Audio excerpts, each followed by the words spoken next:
जुळे सोलापुरातून एक मोठी फसवणुकीची घटना समोर आली आहे. म्हाडाची जागा मिळवून देण्याचे आमिष दाखवत तब्बल ₹2.25 कोटी फसवणूक केल्याचा प्रकार उघडकीस आला आहे. यांना घातला गेला गंडा.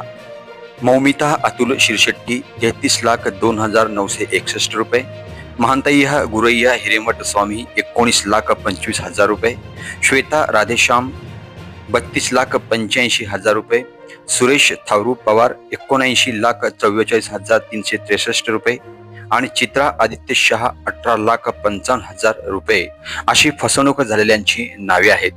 मिळालेल्या माहितीनुसार काशीनाथ उर्फ देवा चिंचोलीकर यांनी म्हाडामध्ये ओळखी असल्याचे सांगून अनेक नागरिकांना स्वस्त दरात जागा मिळवून देण्याचे आश्वासन दिलं.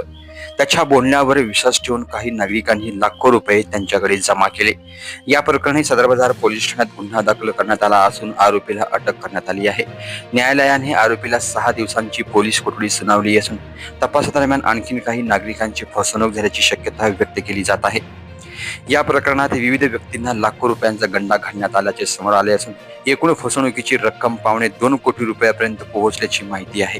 पोलिसांकडून या प्रकरणात सखोल तपास सुरू असून आणखी तक्रारी समोर येण्याची शक्यता आहे. या घटनेने शहरात एकच खळबळ उडाली आहे.